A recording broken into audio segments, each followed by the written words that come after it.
सोचो, एक नॉर्मल रात 8 मार्च 2014 कुआलालंपुर एयरपोर्ट पर एक फ्लाइट टेक ऑफ के लिए रेडी है। बोइंग 777 दुनिया के सेफ्स्ट एयरक्राफ्ट्स में से एक, जिसमें 229 लोग बैठे हुए हैं। कोई अपनी सीट एडजस्ट कर रहा है, कोई फ़ोन पर लास्ट मैसेज भेज रहा है, कोई आंखें बंद करके रेस्ट कर रहा है। और सबके लिए ये कुआलालंपुर से बीजिंग तक का सिर्फ एक नॉर्मल सफ़र है। इस फ्लाइट का नाम था Malaysia Airlines MH370। Weather clear था, क्रू एक्सपीरियंस था और प्लेन टेक्निकल चेक्स के बाद परफेक्टली रेडी था। रात 12:41 AM पर फ्लाइट टेक ऑफ करती है और उस वक्त किसी को भी अंदाज़ा नहीं था कि ये फ्लाइट हिस्ट्री की सबसे बड़ी मिस्ट्रीज में से एक बनने वाली है। टेक ऑफ के बाद सब कुछ नॉर्मल चल रहा था। प्लेन क्रूजिंग ऑल्टीट्यूड की तरफ बढ़ रहा था। एयर ट्रैफिक कंट्रोल के साथ रेगुलर कम्युनिकेशन हो रही थी। फिर 1:19 AM पर कॉकपिट से एक रूटीन मैसेज आता है, गुड नाइट मलेशियन 370। ये एक नॉर्मल लाइन थी जब प्लेन एक एयर स्पेस से दूसरे एयर स्पेस में एंटर करता है, लेकिन यही वो लास्ट मैसेज था जो दुनिया ने कभी MH370 से सुना। सिर्फ 2 मिनट बाद 1:21 AM पर प्लेन का ट्रांसपॉन्डर अचानक बंद हो जाता है और MH370 सिविलियन रडार से गायब हो जाता है।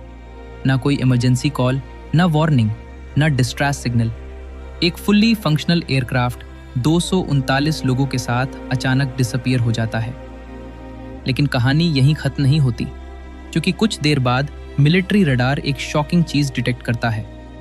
प्लेन क्रैश नहीं हुआ था, बल्कि अपनी ओरिजिनल डायरेक्शन से मड़कर बिल्कुल ऑपोजिट साइड चला गया था, जैसे किसी ने उससे कंट्रोल किया हो।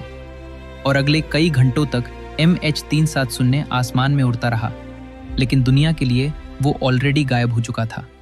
239 लोग, एक एडवांस्ड एयरक्राफ्ट और एक डिसअपीयरेंस जो आज तक पूरी तरह एक्सप्लेन नहीं हो पाया। तो आखिर उस रात क्या हुआ था? MH370 के साथ असल में क्या हुआ?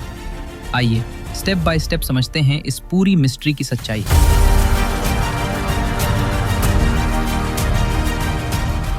8 मार्च 2014 Malaysia airlines flight MH370 Kuala Lumpur international airport से बीजिंग के लिए रेडी था।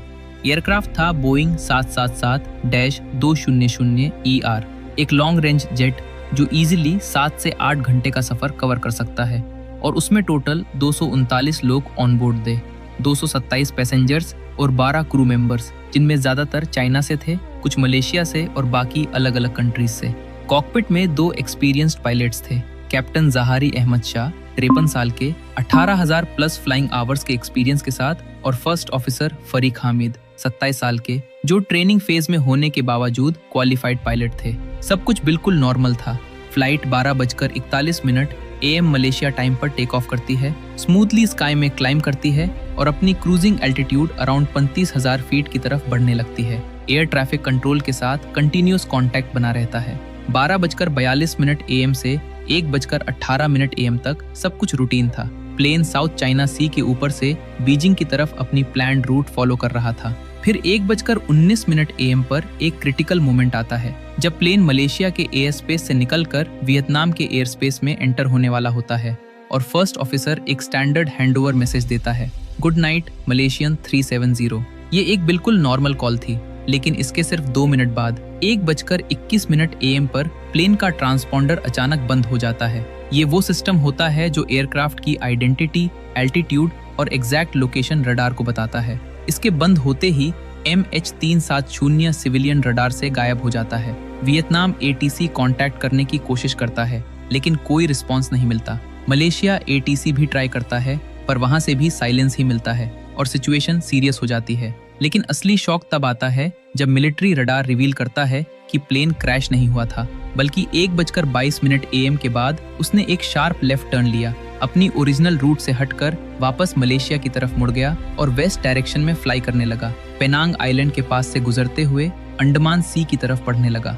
ये सारे मूवमेंट्स एक ही बात इंडिकेट करते हैं, प्लेन कंट्रोल में था और किसी ने उससे कॉन्शियसली रूट चेंज करवाया। 1:30 AM से अराउंड 2:22 AM तक मिलिट्री रडार उसे ट्रैक करता रहा और लास्ट कांटेक्ट अंडमान सी के पास 2:22 AM पर हुआ। उसके बाद MH370 कंप्लीटली डिसअपीयर हो गया। ना सिविलियन रडार, ना मिलिट्री रडार, किसी के पास उसका कोई सिग्नल नहीं था। लेकिन कहानी यहीं खत्म नहीं होती, क्योंकि प्लेन का एक और सिस्टम अभी भी एक्टिव था, जो अगले 6 से 7 घंटे तक इस मिस्ट्री को और गहरा बनाने वाला था। और वही सिस्टम बाद में इन्वेस्टिगेशन का सबसे इंपॉर्टेंट क्लू बनेगा। तो सवाल ये है, अगर प्लेन रडार से गायब हो चुका था, तो फिर वो अगले कई घंटे तक कैसे ट्रैक हुआ, और वो असल में गया कहाँ? जब MH370 रडार से गायब हो गया, सबको लगा कि शायद प्लेन क्रैश हो चुका है। लेकिन इन्वेस्टिगेशन ने एक ऐसी चीज रिवील की जिसने पूरी कहानी ही बदल दी।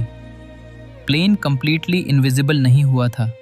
उसका एक सिस्टम अभी भी काम कर रहा था, जिसका नाम था इनमारसैट सैटेलाइट कम्युनिकेशन सिस्टम। ये सिस्टम एयरक्राफ्ट और सैटेलाइट के बीच कनेक्शन मेंटेन करता है, और जब भी प्लेन एक्टिव होता है, ये हर घंटे एक सिग्नल भेजता है, जिसे पिंग कहते हैं। MH370 के साथ भी यही हुआ। जब दुनिया समझ रही थी कि प्लेन गायब हो चुका है, तब भी ये साइलेंटली सैटेलाइट को पिंग कर रहा था, और यही पिंग्स बाद में इन्वेस्टिगेशन का सबसे बड़ा क्लू बने।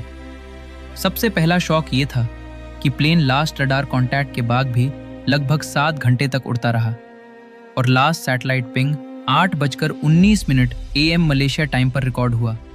मतलब 1:21 AM के बाद प्लेन तुरंत क्रैश नहीं हुआ, बल्कि स्काई में कंटिन्यूअसली फ्लाई करता रहा। अब सवाल था कि प्लेन गया कहाँ? सैटेलाइट पिंग्स एग्जैक्ट लोकेशन नहीं बताते, लेकिन अप्रॉक्सीमेट डिस्टेंस जरूर बताते हैं, जिसके बेसिस पर एक्सपर्ट्स ने 2 पॉसिबल रूट्स आइडेंटिफाई किए। एक नॉर्दर्न कॉरिडोर जो थाईलैंड, इंडिया, पाकिस्तान और सेंट्रल एशिया से गुजारता था, लेकिन ये हाईली पॉपुलेटेड एरिया था, और अगर प्लेन यहाँ गया होता तो किसी न किसी रडार ने डिटेक्ट कर लिया होता, इसलिए ये रूट ऑलमोस्ट रिजेक्ट हो गया। दूसरा था सदर्न कॉरिडोर, सबसे इंपॉर्टेंट, जो प्लेन को इंडियन ओशन के एक डीप रिमोट एरिया में ले जाता है, जहां ना सिटीज हैं, ना रडार कवरेज, ना ह्यूमन प्रेजेंस, सिर्फ एंडलेस ओशन। इन्वेस्टिगेशन ने कंक्लूड किया कि MH370 ने यही सदर्न रूट लिया और धीरे धीरे इंडियन ओशन के अंदर चला गया। लेकिन सबसे डिस्टर्बिंग बात यह थी कि लास्ट पिंग 8:19 AM पर आया, और उसके बाद कंप्लीट साइलेंस, ना कोई सिग्नल, ना कम्युनिकेशन। एक्सपर्ट्स का मानना है कि प्लेन का फ्यूल खत्म हो गया होगा, और उसके बाद वो ओशन में क्रैश हो गया, जिसे एंड ऑफ फ्लाइट सिनारियो कहते हैं। लेकिन यहाँ एक और ट्विस्ट है।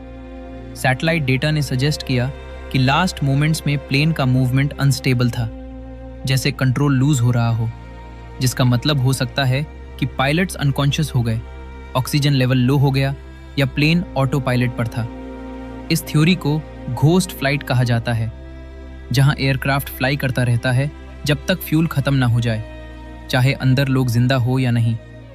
सोचो, एक प्लेन जिसमें 229 लोग हो और वो 7 घंटे तक स्काई में उड़ता रहे बिना किसी को उसकी एग्जैक्ट लोकेशन का पता हो। ये सिर्फ एक एक्सीडेंट नहीं लगता, बल्कि एक ऐसी मिस्ट्री है जहां हर आंसर के साथ नए सवाल खड़े हो जाते हैं। अब सबसे बड़ा चैलेंज था प्लेन को ढूंढना। अगर वो इंडियन ओशन में गिरा है, तो इतने बड़े ओशन में उसका एग्जैक्ट लोकेशन कैसे मिलेगा, और क्या उससे कभी फाइंड किया जा सकता है?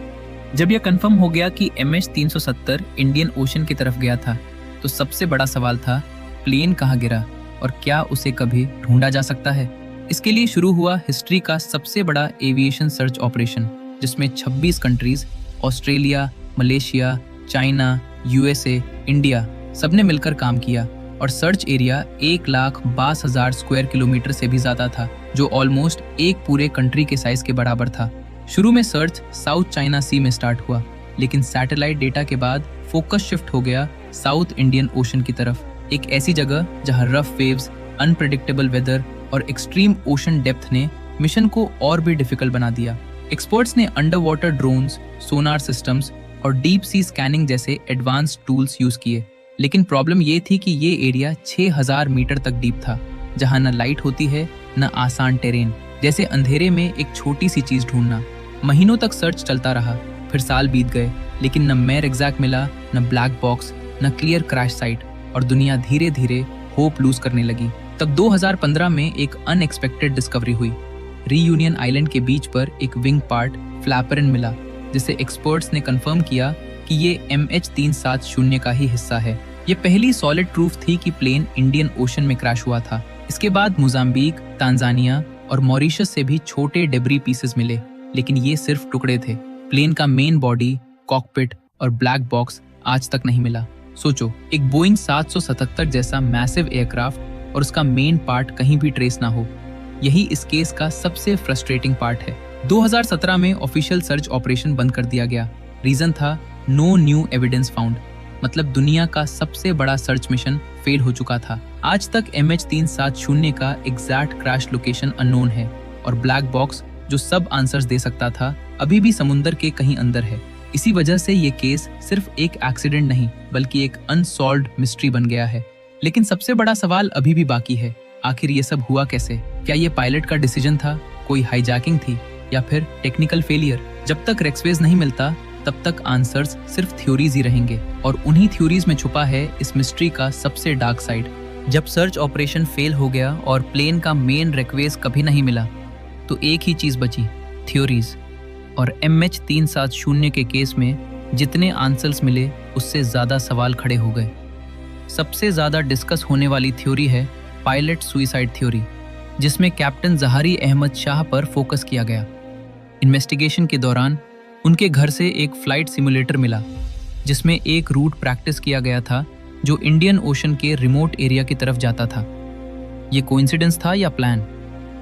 इस थ्योरी के हिसाब से पायलट ने प्लेन का कंट्रोल लिया, ट्रांसपॉन्डर बंद किया, रूट चेंज किया और इंटेंशनली प्लेन को ओशन में ले गया। लेकिन इसके अगेंस्ट भी स्ट्रॉन्ग पॉइंट्स हैं। कोई क्लियर मोटिव नहीं मिला, फैमिली और कॉलीग्स ने उन्हें नॉर्मल बताया और कोई सुइसाइड नोट भी नहीं था। इसलिए ये थ्योरी स्ट्रॉन्ग होते हुए भी प्रूवन नहीं है। दूसरी पॉसिबिलिटी हाईजैकिंग की है, लेकिन ना कोई डिस्ट्रेस कॉल आया, ना किसी टेररिस्ट ग्रुप ने रिस्पॉन्सिबिलिटी ली, ना कोई सस्पिशियस पैसेंजर कंफर्म हुआ। और हाईजैकिंग यूजुअली अटेंशन के लिए होती है, यहाँ तो कंप्लीट साइलेंस था, इसलिए ये थ्योरी वीक हो जाती है। तीसरी थ्योरी टेक्निकल फेलियर की है, जहाँ कुछ एक्सपर्ट्स कहते हैं कि प्लेन में फायर या सिस्टम फेलियर हुआ होगा और पायलट्स इनकैपेसिटेड हो गए होंगे। लेकिन प्रॉब्लम यह है कि प्लेन ने कंट्रोल्ड टर्न्स लिए और डायरेक्शन चेंज किया, जो सिर्फ ऑटोमेटिक फेलियर से पॉसिबल नहीं लगता। सबसे ज़्यादा एक्सेप्टेड थ्योरी है घोस्ट फ्लाइट थ्योरी। इसके अकॉर्डिंग कैबिन प्रेशर लॉस या ऑक्सीजन खत्म होने की वजह से सब लोग अनकॉन्शियस हो गए होंगे। फिर प्लेन ऑटो पायलट पर चलता रहा, सैटेलाइट को पिंग करता रहा जब तक फ्यूल खत्म नहीं हुआ और फाइनली इंडियन ओशन में क्रैश हो गया। इसका मतलब एक ऐसा एयरक्राफ्ट जो घंटों तक उड़ता रहा लेकिन अंदर कोई कंट्रोल में नहीं था।